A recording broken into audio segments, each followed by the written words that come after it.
Bismillahirrahmanirrahim. Assalamualaikum warahmatullahi wabarakatuh.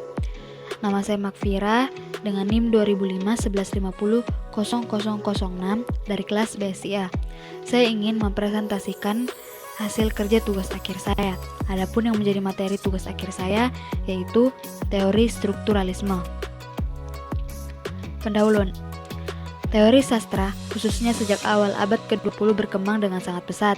Perkembangan ini dengan sendirinya sejajar dengan terjadinya kompleksitas kehidupan manusia, yang kemudian memicu perkembangan genre sastra. Hubungan karya sastra dengan masyarakat, dengan teknologi informasi yang menyertainya, minat masyarakat terhadap manfaat penelitian interdisiplin, memberikan pengaruh terhadap perkembangan teori sastra selanjutnya. Strukturalisme yang telah berhasil untuk memasuki hampir seluruh bidang kehidupan manusia, dianggap sebagai salah satu teori modern yang berhasil membawa manusia pada pemahaman secara maksimal. Pengertian teori strukturalisme. Teori strukturalisme sastra merupakan sebuah teori pendekatan terhadap teks-teks sastra yang menekankan keseluruhan relasi antara berbagai unsur teks. Unsur-unsur teks secara berdiri sendiri tidaklah penting. Unsur-unsur itu hanya memperoleh artinya dalam relasi, baik relasi asosiasi ataupun relasi oposisi. Jenis-jenis strukturalisme. Karena adanya perbedaan pendapat dalam teori strukturalisme sendiri dapat dibagi menjadi 3 jenis, yaitu strukturalisme formalis, strukturalisme genetik, strukturalisme dinamik yang pada dasarnya secara global, strukturalisme menganut paham penulis Paris yang dikembangkan oleh Ferdinand de Saussure, yang memunculkan konsep bentuk dan makna, sign and meaning. 1. Strukturalisme formalis. Istilah strukturalisme acap kali digunakan pula untuk menyebut model pendekatan ini, karena mereka memandang karya sastra sebagai suatu keseluruhan struktur yang utuh dan otonom berdasarkan paradigma struktur kebahasaannya. 2. Strukturalisme genetik. Strukturalisme genetik atau bahasa Inggrisnya genetic structuralism adalah konsep yang pertama kali dirumuskan oleh Lucien Goldman yang menjelaskan aspek dalam penelitian sastra yang berangkat dari 3 sifat dasar yang dimiliki manusia, yang terdiri dari kecenderungan atas signifikansi, konsistensi, dan transendensi. 3. Strukturalisme dinamik.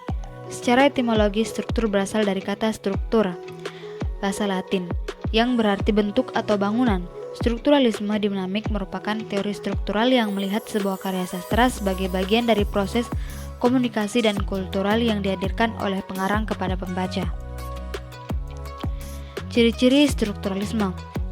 Ciri-ciri strukturalisme adalah pemusatan pada deskripsi keadaan aktual objek melalui penyelidikan, penyingkapan tabiat, sifat-sifat yang terkait dengan suatu hal melalui pendidikan. Ciri-ciri itu bisa dilihat dari beberapa hal: hierarki, komponen atau unsur-unsur, terdapat metode, mode teoritis yang jelas dan distingsi yang jelas.